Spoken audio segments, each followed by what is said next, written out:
స్తోత్రములు ప్రభువా. మహాపరిశుద్ధుడా, మహనీయుడా నా యేసయ్య, ఈ ఘనమైన నామమును బట్టి వందనాలు, స్తుతులు, స్తోత్రములు నాయన.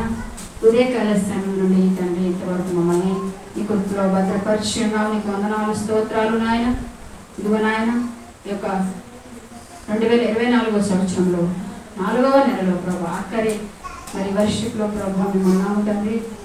ఇంతవరకు కూడా ప్రభావ మమ్మల్ని దేవాన్ని ఆరాధించే బిడ్డలుగా, స్థుతించే బిడ్డలుగా, కను ప్రార్థించే బిడ్డలుగా, నీ కొరకు నిరీక్షణ కలిగి ఎదురు చూచే బిడ్డలుగా మమ్మల్ని ఇచ్చినందుకు వందనాలు. ఈ యొక్క ఉదయకాల సమయంలో నీ ఆలయంలో మమ్మల్ని భద్రముగా ఉంచినందుకు వందనాలు, స్తోత్రాలు తెలియపరచుకుంటున్నామయ్యా. దేవానికే మహిమ చెల్లిస్తున్నాం నాయన. ఆరాధికులుగా మమ్మల్ని కృపనిచ్చినందుకు వందనాలు, స్తోత్రాలయ్యా.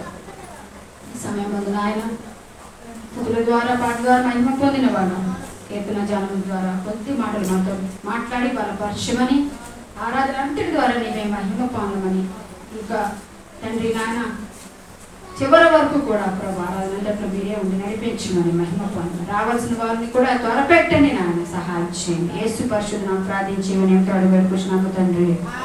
ఆమేన్. హల్లెలూయా, హల్లెలూయా. 57వ కీర్తన పైన ఉన్నటువంటి చిన్న మాటలు ఒకసారి ఎవరికైనా కనిపిస్తే చదవండి గట్టిగా.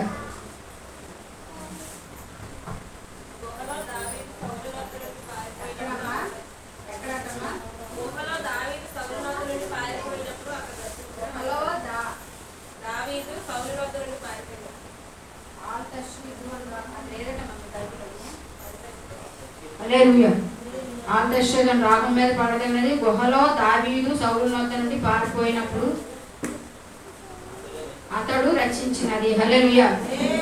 గుహలో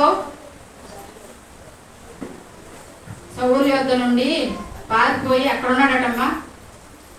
ఎక్కడున్నాడట? సౌలు ఎక్కడున్నాడు? సౌలు యొద్ద నుండి పారిపోయాడు అంటే సౌలు ఎక్కడున్నాడు అమ్మా? గట్టిగా చెప్పాలి. రాజ్యంలో ఉన్నాడు, తన రాజకోటలో ఉన్నాడు. మరి తన ద్వారా, మరి రాజు ద్వారా తనకి అపాయం కలిగింది కాబట్టి మరి తను పారిపోవడానికి నిశ్చయించుకుని ఆ యొక్క రాజకోటను, రాజమందిరాన్ని, ఆ యొక్క రాజు యొక్క కుమార్తెను కూడా, తన భార్యను కూడా అక్కడే విడిచిపెట్టి వీటికన్నా నా ప్రాణం సురక్షితంగా ఉంచుకోవాలి, వీటి తర్వాత నా దేవుడు ఇస్తాడు అనుకుని ఏం చేశాడు? పారిపోయాడు. ఎక్కడికి? గుహలోకి. గుహలో ఎందుకుంటారమ్మా? కనబడకుండగా అది దాక్కోవడానికి. హల్లెలూయా, హల్లెలూయా. అప్పుడు మరి దావీదు అదే సురక్షితమైంది, మరణం నుండి తప్పించుకోవడానికి. సౌలు అంటే అనగా మరణమే తనకి ఆ దినాల్లో. సౌలు అంటే మరణమే అతనికి. కనబడితే కాచిపారండి అంటారు కదా, అలాగా అప్పుడు నరికిపారండి అని కొడుకు దాని కదా. గుహ ఇప్పుడు సురక్షితం. హల్లెలూయా. అక్కడ గుర్తొచ్చినట దేవుడి యొక్క కీర్తన, మరి దేవుడి ఆరాధన అక్కడ మరి విడవకుండా ఆ సమయంలో, ఆ కష్ట దినాల్లో, ఆ బాధలో, ఆ భయములో, ఆ పరిస్థితిలో కూడా మరి దేవుని గుర్తు చేసుకుని మరి ఆరాధించుకుని, స్తుతించుకుని, ప్రార్థించుకుని కీర్తన రాశాడట. హల్లెలూయా, హల్లెలూయా. గుహలోని కీర్తన రాశాడని దాని భావం, పైన ఉన్నటువంటి భావం. హల్లెలూయా. మీరు ఎవరైనా ఉన్నారమ్మా ఎప్పుడైనా గుహలోని? ఎప్పుడైనా వెళ్ళారైతే? కొన్ని ఇప్పుడు ఏంటంటే వెరైటీగా చేస్తున్నారు కావాలని. కొన్ని పార్కుల్లో ఏంటి, అట్లో ఏంటి సరదాగా చూసుకుని అందులో దూరి బయటకు రావడానికి గుహలు ఏర్పాటు చేస్తున్నారు. ఏ బుర్ర గృహాలు అంటారు కదమ్మా, అది అలాంటివి అన్నమాట. అలాగా మరి ఇక్కడ తనకు అపాయం సంభవించి తను అక్కడ మరి ఒక క్షేమకరమైనటువంటి తనకి అనిపించినటువంటి ఆ గుహ ఇప్పుడు ఏమైందంట? సంరక్షణ కలిగించిందట, ఆ మరణం నుండి తప్పించిందట. హల్లెలూయా. అటువంటి కష్టమైనటువంటి పరిస్థితి. కానీ నిజం చెప్పాలంటే ఆ గుహ తనకి చాలా ఇబ్బందికరమైనది, బాధకరమైనది. అక్కడ తేళ్ళు ఉంటాయో తెలియదు, లోపల పాములు ఉంటాయో తెలియదు. గుహ అంటే చీకటి, అంధకారం. పక్కన ఉన్న కూడా ఎవరో కూడా గుర్తుపట్టలేనటువంటి పరిస్థితి. అవునామా? అంత కష్టము బాధలు మరి వెంటాడుతున్న ఆ మరణ భయం నుండి. హల్లెలూయా. ఇప్పుడు అర్థమైంది. ఆ గుహలో ఉన్న అనుభవం ఎవరికైనా ఉన్నదంటే ఇప్పుడు అర్థమవుతుంది. అమ్మ మాకు 3 సార్లు గుహలో నుండి బయటకు వచ్చేవాడి అంటారు. హల్లెలూయా. ఇలాంటి అంధకారమైన పరిస్థితుల నుండి, ఇలాంటి బాధకరమైన కష్టమైన అనారోగ్యం నుంచి, అన్ని ఆవిషయాల నుంచి, ఇలాంటి గుహలోంచి దావీదు ఒక్కసారి వెళ్ళాడేమో గుహలోకి. నేను ఎన్నోసార్లు ఆ గుహలోంచి బయటకు వచ్చానండి అంటారు. హల్లెలూయా. Praise lord. కానీ అక్కడ కూడా దావీదు ఏం చేయగలిగాడట? హల్లెలూయా. గుహలో కచేరీ పెట్టాడట. గుహలో ఆరాధించాడట దేవుని. గుహలో దేవుని కీర్తన రచించాడట. ముందు అక్కడ. హల్లెలూయా, హల్లెలూయా. అవునమ్మా? అంత మరి భయంకరమైన పరిస్థితి, తన పరిస్థితి ఏమిటో దానికే అర్థం కాలేని స్థితిలో దావీదు ఏం చేశాడట? పారిపోయాను ఉంది అక్కడ. అవునమ్మా? గుళ్యాతునే అందరూ పారిపోయి దూరంగా నిలబడి గుళ్యాతుని చంపకుండా అలా నిలబడి చూస్తున్న సమయంలో నేను చంపేస్తానని పొట్టివాడని రాయి ఉంటాడు. ఆ పొట్టివాడిని కూడా చూడకుండా ఈ గట్టివాడిని, ఈ దెబ్బవాడిని 6 అడుగులు ఎంత ఎత్తు మనిషి వాడిని అట. 6 అడుగులు కూడా కాదు, 8 అడుగులు ఎంత మొత్తం కొలిస్తే ఎంత చాలా అడుగులు ఉంటాయి అనేసి అక్కడ రాయబడి ఉంది. 6 మూళ్ళ జానడట. హల్లెలూయా. అంత ఎత్తుగల మనిషి ఒక్కడే టింగు టింగుమని వచ్చి పొట్టివాడు నేను చంపేస్తానన్న దావీదు అవునామా భయపడ్డాడు, పారిపోయాడు. హల్లెలూయా. ఒకరోజు మరి అమాలేకులు వచ్చి వాళ్ళ భార్యని పిల్లల్ని అందరినీ తీసుకుపోయి మరి సెక్లుకులో కానీ పట్టణంలో తన కాపురాన్ని అంతటిని ఉంచుకుని దాచుకుంటే సౌలు భార్యని తప్పించుకుని అక్కడ ఏదో పట్టణంలో రాజు యొక్క పర్మిషన్ అడిగి అక్కడ ఉంటాము కొంచెం నాళ్ళు అనేసి పర్మిషన్ అక్కడ దాక్కుంటే అక్కడ కూడా మరి వేరే శత్రువులు వచ్చి వాళ్ళ భార్యని పిల్లలందరినీ తీసుకుపోతే మొత్తం ఆ రాజ్యాలంతటినీ కూడా అమాలేకులందరినీ కూడా మరి నాశనం చేసి తన భార్య బిడ్డల కుటుంబాన్ని అంతటినీ కూడా తెచ్చుకున్నటువంటి దావీదు. అవునామా? సౌలు మీదకి అస్తమాను దురాత్మ వచ్చేస్తుంటే తన వీణతో ఆరాధించి ఆ దురాత్మను వెళ్ళగొట్టిన దావీదు ఇప్పుడు పారిపోయాడట. హల్లెలూయా. పారిపోయాడట. ఇదేం దావీదండి? ఈయనేటండి ఆ దేవుని ఆరాధించాడు. ఈయనేనటండి దేవుని ఆరాధికుడు అని చెప్పుకుంటాడు. ఈయనేటండి దేవుడు చెప్పుకునే హృదయానుసారుడు. ఈయనేనటండి కీర్తనాకారుడు అని చెప్తారు. కీర్తన ప్రత్యేకంగా కీర్తనలు చదివినప్పుడు. హల్లెలూయా. ఈయనే పారిపోయాడు. హల్లెలూయా. పారిపోయి ఎక్కడ దాక్కున్నాడట? సేఫ్టీ ప్లేస్ అని అతనికి. హల్లెలూయా. సేఫ్టీ ప్లేస్ అని అతనికి అనుభవం, అతని యొక్క పరిస్థితిని బట్టి. కానీ అది చాలా భయంకరమైన ప్లేస్ అని మనకు తెలుసు. అదే హల్లెలూయా. అంధకారమైనటువంటి చీకటి కలిగినటువంటి ఏ సదుపాయం కానీ, ఒకవేళ గాలి రాకపోవచ్చు, అక్కడ కింద ఏమి టైల్స్ లేకపోవచ్చు, మార్బుల్స్ లేకపోవచ్చు, కనీసం ఒక మంచి గుడ్డైనా లేకపోవచ్చు. హల్లెలూయా. అలాంటి పరిస్థితులు, అలాంటి మరి కష్టంలో దావీదు అక్కడ మంచి ఆరాధన జరిగించుకుంటూ స్తుతించుకుంటూ దేవుని కీర్తన రాశాడట. హల్లెలూయా. అలాగున తన అనుభవాన్ని మొట్టమొదటి చెప్పాడు. హల్లెలూయా. చూడండి,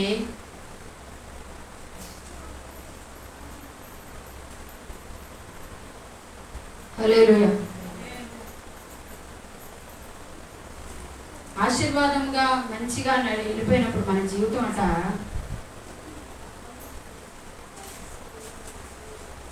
అప్పుడు చేసిన ఆరాధన వేరే ఉంటుంది తెలుసా. కానీ ఇలాంటి భయంకరమైనటువంటి పరిస్థితుల్లో కొంత ఏంటంటే క్లిష్టంగా చాలా వేదనతో, కష్టముతో, అనారోగ్యముతో కొన్ని రకాలైనటువంటి మరి లోపల ఉన్నటువంటి కొన్ని స్వభావాలు, ఆలోచనలు, ఆ ప్రభావాలతో వచ్చే ఆరాధన వేరేగా ఉంటుంది. హల్లెలూయా. దావీదుకు వచ్చిన ఆరాధన అదే ఇప్పుడు. హల్లెలూయా. అవునమ్మా. దేవుని ఎట్టి రీతిగా మహిమపరచాలో అట్టి రీతిగానే మరి మహిమపరచుడి కీర్తన ద్వారా. మొట్టమొదటి విషయం చదవండి అందరూ. నన్ను కరుణింపుము దేవా, నన్ను కరుణింపుము, నేను నీ సన్నజొచ్చి ఉన్నాను. యాపదలు తొలగిపో వరకు రెక్కల నీడను సన్నజొచ్చి ఉన్నాను. 4:1 కూడా ఉంటారు. మంచి మాట. నా నీతికి ఆధారమగు దేవా, నాకు మొరపెట్టినప్పుడు నాకు ఉత్తరమిమ్ము. ఇరుకులో నాకు శాలతను కలుగు చేయవాడు నీవే. హల్లెలూయా, హల్లెలూయా. అలాగే 91:4 కూడా చూడండి ఒక మంచి మాట.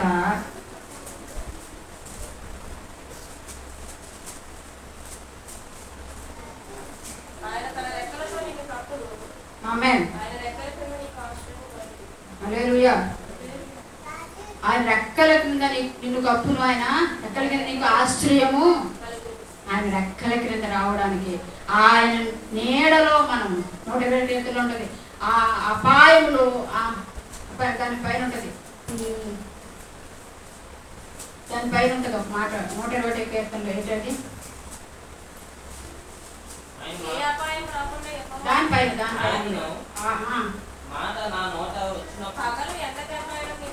దాని కింద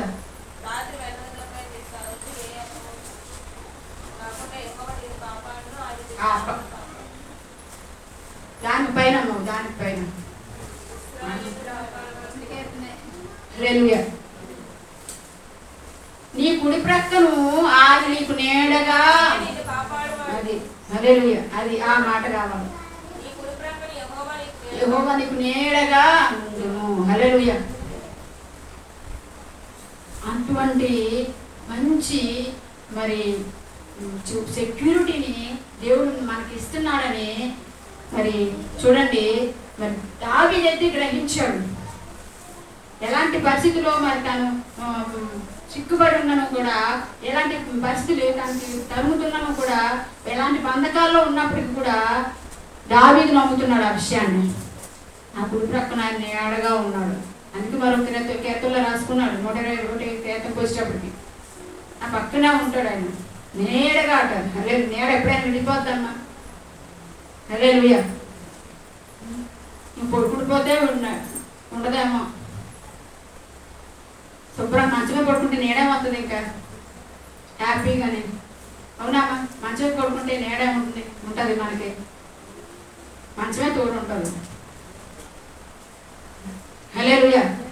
అందుకే ఎక్కువ దానికి నిద్ర కేటాయించేదానికన్నా కూర్చొని మీ నీడ నువ్వు పక్కన చూసుకుని మరీ ప్రార్థన చేసుకోండి. ఆ నీడ ఎవరో కాదు, మీ దేవుడే. ఈ ప్రార్థన అర్పించే యేసయ్య. హల్లెలూయా, హల్లెలూయా, హల్లెలూయా.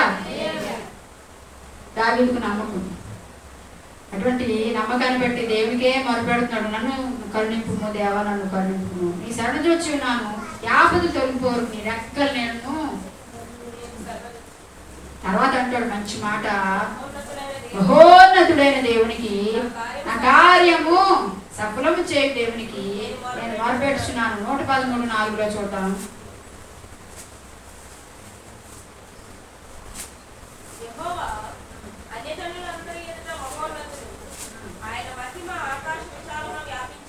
ఉన్నది ఎవడు ఉన్నతమందు ఆసీనుడైన మన దేవుని పోలిన వాడెవడు? హల్లెలూయా, హల్లెలూయా. ఇంకెవడూ లేదు. నన్ను రక్షించి నన్ను కాపాడు, నన్ను భద్రము చేసుకున్నాను, ఎల్లప్పుడూ నన్ను నడిపించినటువంటి, నాకు రక్షణ శృంగమైనటువంటి, నాకు ఆశ్రయమైనటువంటి, నన్ను సంరక్షిస్తున్నటువంటి ఒక్కడే. హల్లెలూయా. అది దావీదు నమ్మాడు. ఆ మహోన్నతుడు ఎవరంటే నన్ను రక్షించు నా తండ్రి, ఆ యెహోవా ప్రభు. హల్లెలూయా.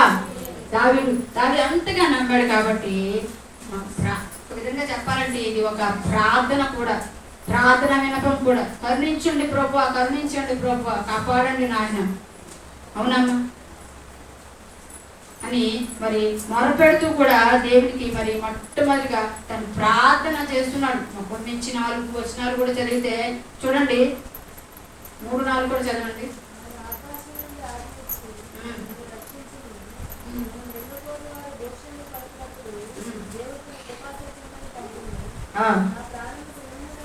ఉన్నది అబోద్రేకుల మధ్యను నేను పండుకొనిచున్నాను.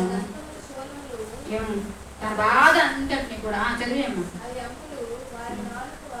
తన బాధను అంతటిని, తన పరిస్థితిని అంతటిని అమ్మ పైన ఉన్నటువంటి దేవునికి మనమేమి కనిపించట్లేదటమ్మా, మన పరిస్థితి ఏమీ కూడా కానరావట్లేదా, అన్నీ తెలుసు కదమ్మా కదమ్మా. మనకి మనలో ఉన్నటువంటి బీపీ ఎంతవరకు ఉందో, షుగర్ ఎన్ని పాయింట్లో ఉందో, లేకపోతే బ్లడ్ ఎన్ని పాయింట్లు ఉన్నదో ఇదంతా డాక్టర్ చెక్ చేసే వరకు కూడా తెలియదు. కానీ అమ్మ దేవునికి మనలో ఉన్న ప్రతి ఒక్క లెక్క కూడా, ఈ తల మీద ఉన్న వెంట్రుకలు కూడా లెక్క పెట్టగలగట దేవుడు. హల్లెలూయా. ఒక్కటి కూడా కాలకుండా కూడా చేయగలగట దేవుడు. హల్లెలూయా. ఇంత గొప్ప దేవుడు ఈ దేవుడు. అవునా? అలాంటి మరి దేవుని మరి తనకున్న పరిస్థితిని అంతటినీ కూడా మరొక్కసారి ఎన్ని తెలిసినటువంటి దేవుణ్ణి మళ్ళీ తన యొక్క పరిస్థితిని ఇలా ముందు ప్రభువా నేను ఎలా ఉన్నాను, ఉపోద్రేకుల మధ్య ఉన్నాను, సింహముల మధ్య మరణము నన్ను తరుగుతున్నటువంటి మరణ సమీపిస్తున్న మనుషుల మధ్య నేను పారిపోతున్నానని మళ్ళీ మరొకసారి దేవునికి మొరపెట్టుకున్నాడు. 1 నుంచి 4 వచనాలు కూడా ప్రార్థనే. హల్లెలూయా. తన పరిస్థితి అంతటినీ కూడా చెప్పుకుంటున్నాడు. అలాగా మరి తను అలాగా నడిపించుకుంటూ మరి తన యొక్క పరిస్థితిని అంతటినీ ఒకసారి వినవించుకుంటూ దేవుణ్ణి అడుగుతున్నాడు. చూడండి మరి 5వ వచనము, దేవా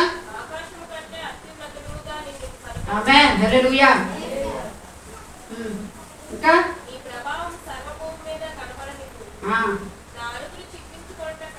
చాలు అంతవరకు చాలు. నీ ప్రభావం సర్వభూమి మీద కనబడనిమ్ము, ఆకాశము కంటే అత్యున్నతులుగా నిన్ను కనపరుచుకున్నాము. హల్లెలూయా.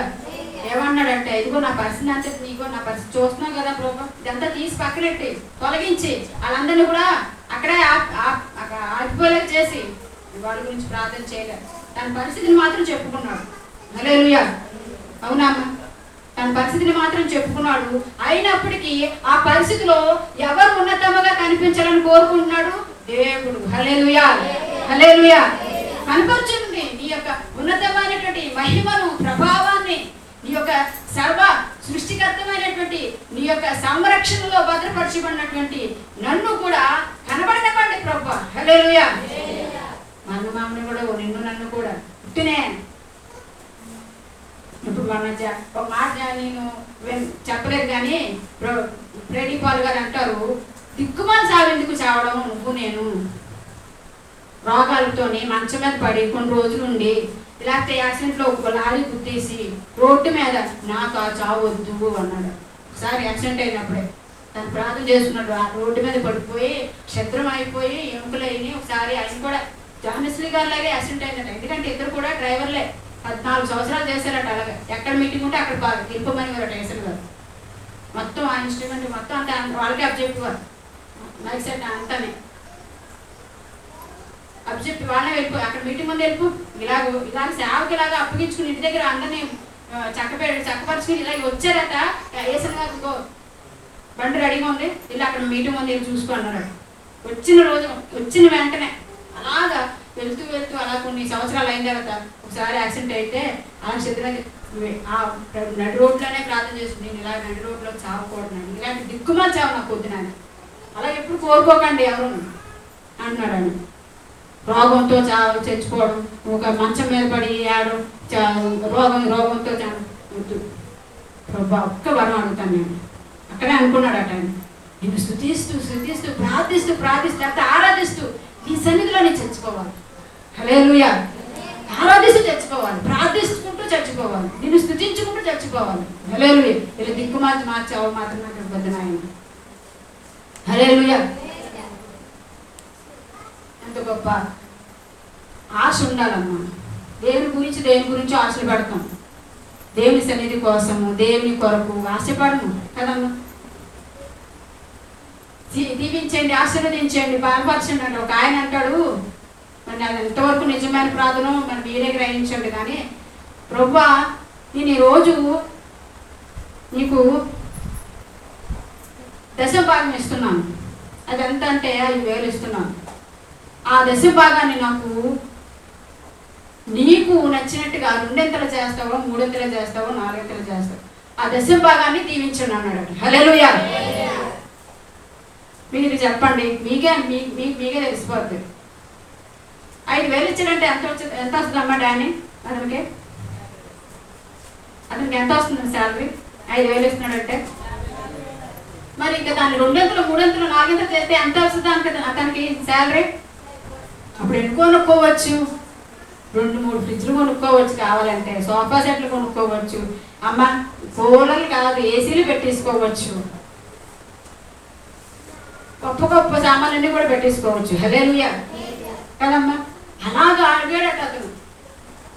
నన్ను ఆ 2, 3 నేను ఇచ్చే 10% కాదంటే 20%, 30% ఇచ్చే అటువంటి విధంగా నన్ను దీవించండి అన్నాడట. హల్లెలూయా.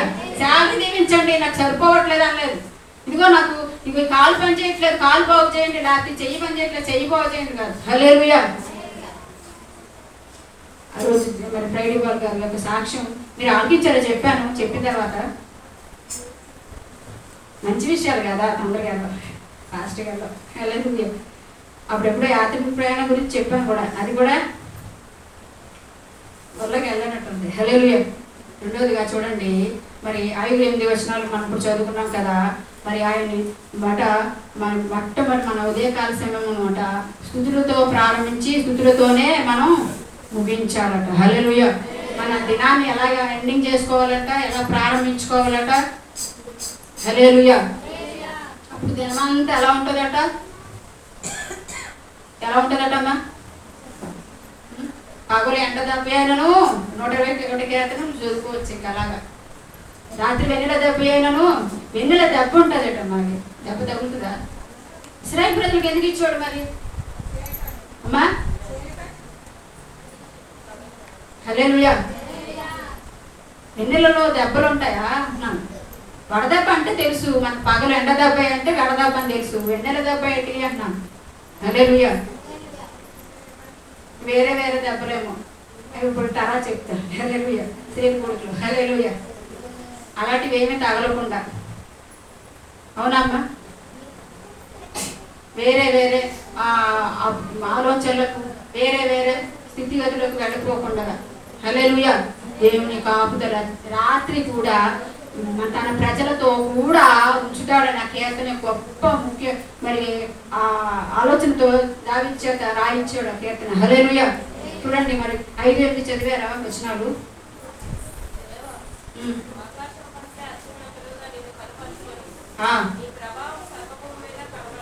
ఆమేన్.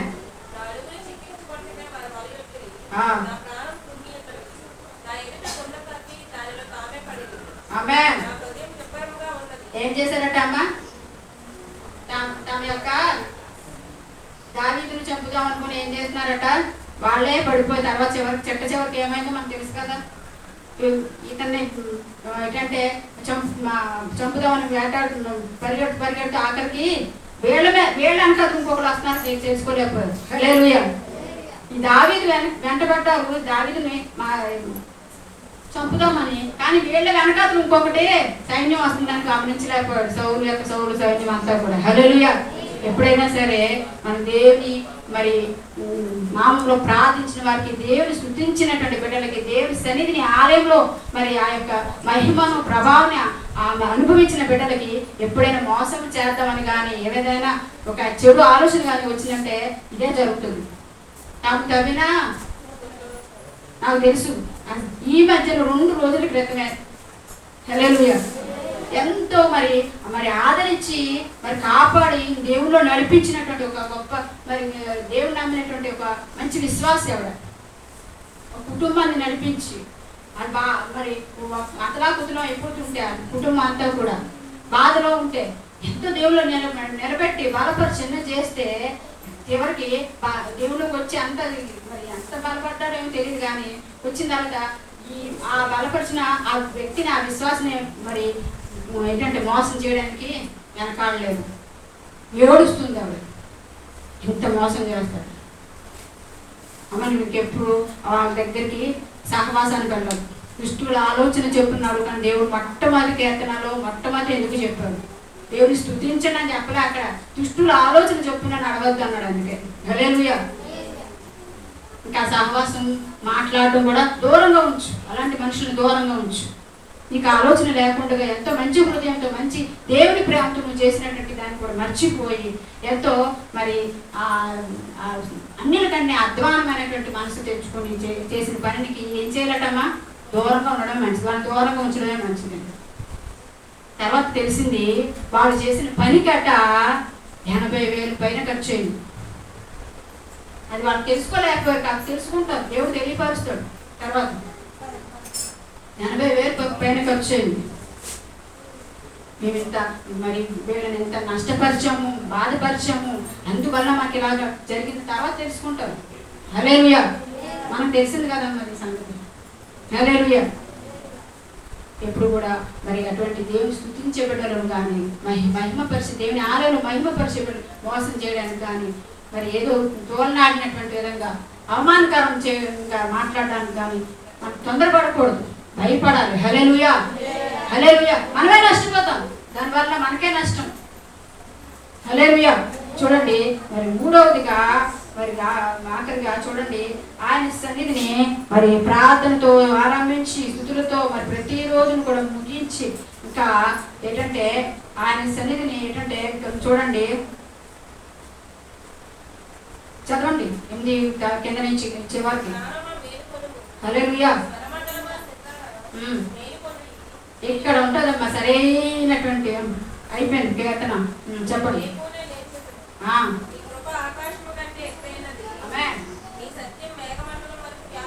హల్లెలూయా.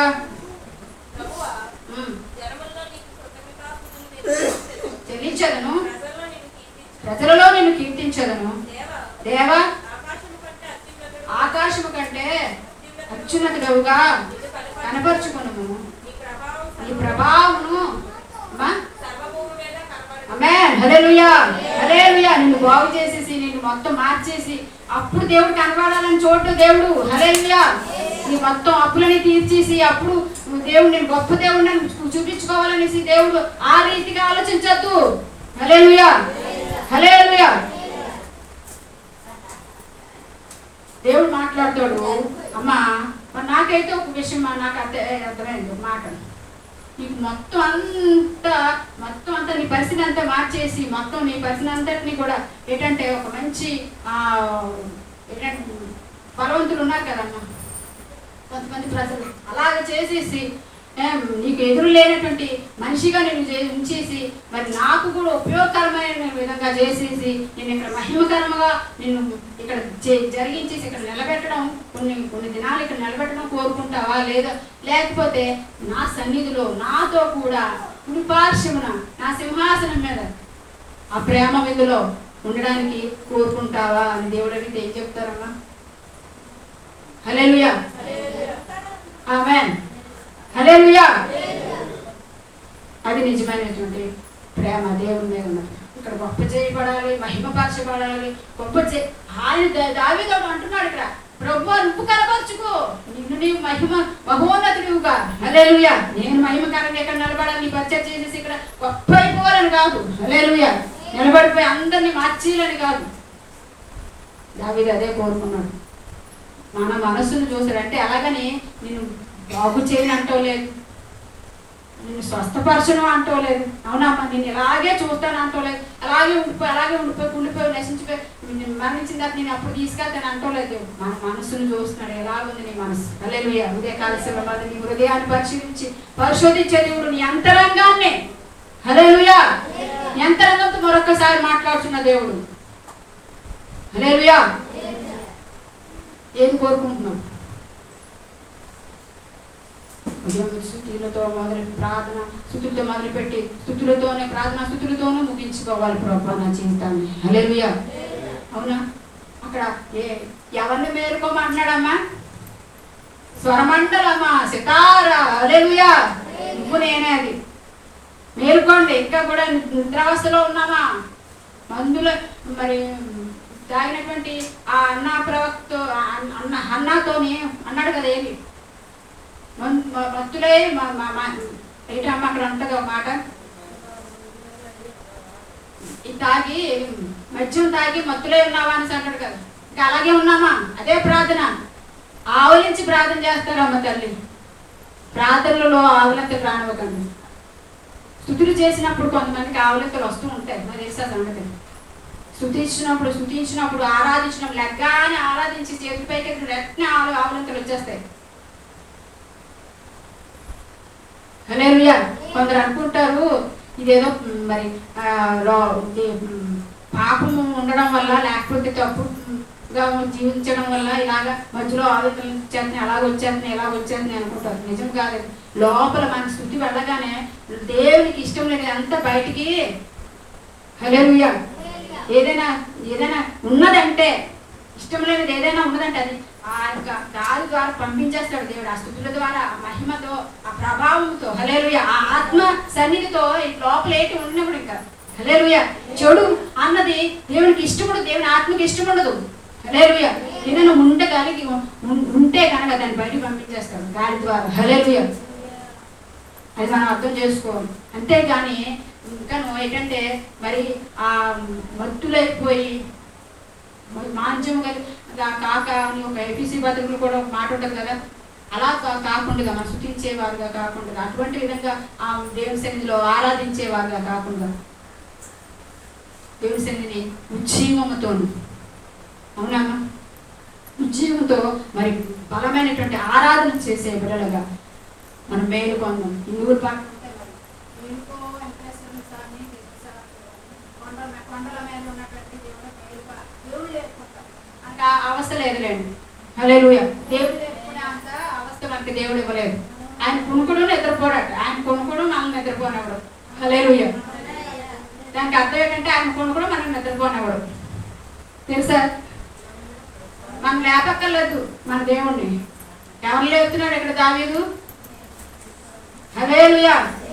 సితారా, స్వరమండలమా, నువ్వే గొప్ప దేవుని మహిమపరిచే ఒక వీణ, లేకపోతే ఒక గంభీర ధ్వని గలటువంటి మరి వాయిద్యమా, లేకండి ఒకసారి దేవుని సన్నిధిని. హల్లెలూయా. కచేరీ పెట్టాడట గుహలోని. నీకు ఎలాంటి ఇప్పుడు గుహ సంబంధమైనటువంటి ఆ యొక్క కష్టం ఉందో నష్టం ఉందో నాకైతే తెలియదు, కానీ ఏ ఆలోచనతో వచ్చావు, ఏ బాధలతో వచ్చావు, ఏ కన్నీటితో వచ్చావు దేవుని సన్నిధిని దేవుడు తప్పనిసరిగా చూస్తున్నాడు ఉదయకాల సన్మందు. అలాంటి గుహ నీలో కూడా మరి నీ చుట్టూ కూడా ఉంటే దావీదు వలె కచేరీ మొదలు పెడుతుంది దేవుని సన్నిధిని మరి మేల్కొల్పు. నీలో ఉన్న వాయిద్యాలన్నింటినీ కూడా. హల్లెలూయా. అయ్యా వాయిద్యాలు, అవునమ్మా, వాయిద్యాలు ఇవే. మన ఇంట్లో ఉన్నవే వాయిద్యాలు. మేలుకొల్పండి. మేలుకొల్పి ఆయన సన్నిధిని ఏంటంటే లాస్ట్ మాట ఒక్కసారి చదివించుకొని ముగించేద్దామమ్మా. 9, 10, 11 ఒకసారి చదువు.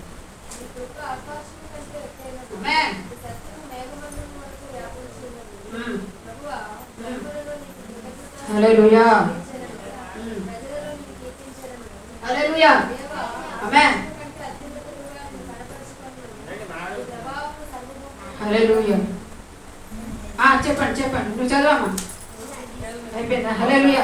ఏహో దేవ, ఆకాశం కంటే అత్యున్నతుడవుగా నిన్ను కనపరుచుకున్నాము, నీ ప్రభావం సర్వము మీద కనపడలేము. హల్లెలూయా. నీలోని నీ దేవుడు కనిపించాలి, నువ్వు కాదు. హల్లెలూయా.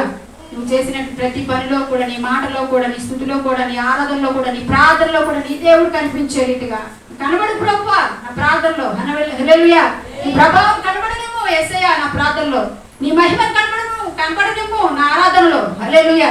నీ యొక్క మహిమ ప్రభావం ఘనతలు కలిగిన శక్తి మరి ఎంతో మరి గొప్పతనం గొప్ప మహిమ కలిగినటువంటి ఆ యొక్క నీ యొక్క మహిమ కలిగినటువంటి నామము కనబడనేమో నాలో నుంచి. హల్లెలూయా. హల్లెలూయా. హల్లెలూయా.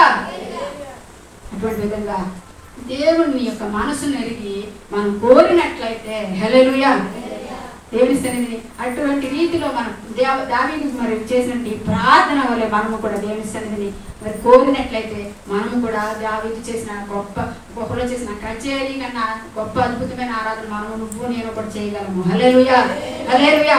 ఈ బాధలు, ఈ యొక్క కష్టాలు ఎంతో కాలం ఉండదమ్మా, నీతో ఎంతో కాలం ఉండవు. కానీ దేవుడు మాత్రం నీతో నిత్యం ఉండడానికి ఇష్టపడినటువంటి నీ దేవుడు నిన్ను తీసుకెళ్ళడానికి సిద్ధంగా ఉన్నాడు.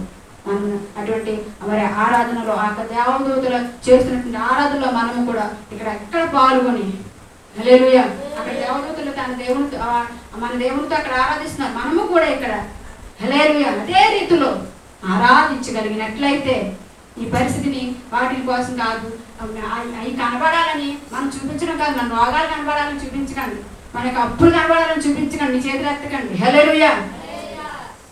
యెషయా చెప్తున్నాడు కదా, మీరు చేతులు ఎత్తకండి, నేను కళ్ళు మూసుకుంటాను. ఎందుకంటే మీ చేతిలోనే మీరు చెప్పిన ప్రార్థనే ఉంది. ఏ ప్రార్థన? బాబోయ్ నాకు అప్పులు ఉన్నాయి, బాబోయ్ నాకు ఇవ్వ, బాబోయ్ నాకు ఇంకా రోగం పోలేదు బాబోయ్. యెషయా చెప్తున్నాడు, యెషయా భక్తుడు. హల్లెలూయా. అలాంటి చేతులు ఎత్తద్దు. నీ మహిమను కనబడి నువ్వు యేసయ్యా అని చేతులు ఎత్తండి. నీ ప్రభావం కనబడి నువ్వు యేసయ్యా. ఆరాధనలో నీ మహిమ, నీ ప్రభావం ఇక్కడ నీ సన్నిధి ఇక్కడ బలంగా దించండి వేసేయం. చేతులు ఎత్తుదాం. ప్రతి ఒక్కరు కూడా అటువంటి ఆరాధన చేద్దాం. కళ్ళు మూసుకున్నట్లయితే ప్రార్థన చేద్దాం. చేసి ఆరాధనలోకి వెళ్దాం ప్రతి ఒక్కరు కూడా. హల్లెలూయా, హల్లెలూయా, హల్లెలూయా. దేవుడు అంటే నమ్మదగినటువంటి దేవుడు, సర్వశక్తి కలిగినటువంటి దేవుడు, మహోన్నతుడని నువ్వు గ్రహించి ఆయన ఆరాధించే భక్తుడవై ఉన్నావని తెలుసుకొని, దేవా తండ్రి మహోన్నతుడా నాకు నువ్వు అటువంటి గొప్ప ఆరాధన చేసే నీతిని నాకు నడిపించి వాడతావా, సహాయం చేయలేదా.